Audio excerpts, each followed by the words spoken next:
So I think I think me and Nikhil are on same on this thing that when we started the product, we thought about appreciating products like property, commercial property, commercial leasing, and everything else what we can do.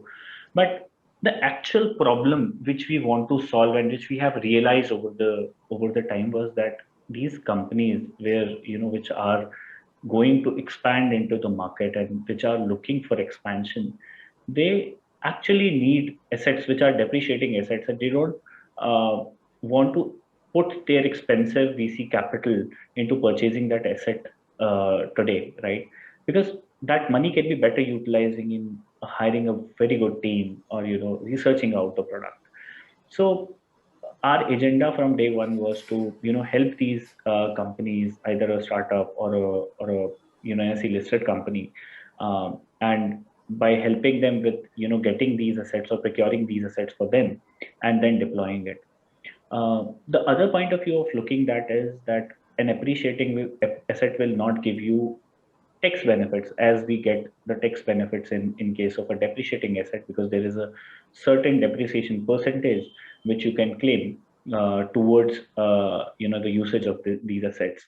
So I don't think in the near future we are looking at any appreciating asset to go into the market of any appreciating asset.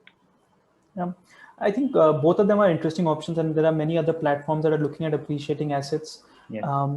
I think there are certain inherent advantages of depreciating assets that we're looking at. The most important one is the predictability of cash flows, right?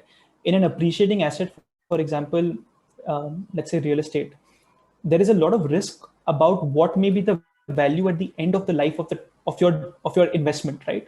And when you want to exit 2 to 3 years later, or 4 or 5 years later, will the market be supportive of that value? I think that's a question that most of us don't have an answer to. The beauty with depreciating assets, and this is another question that's come on the chat, is we know the value not only of the lease payment, but we also agree on the value of the sale of the asset at the end of the life. And that means that an investor has complete predictability of their returns, not only on a monthly basis, but also the end of life value. The end of life value is obviously lower than the today value. It's a depreciating asset. In fact, it's lower than even the book value of the asset that is held on account of depreciation. But the combined returns make it still very attractive to play in that space with complete predictability on how the returns are. Yeah.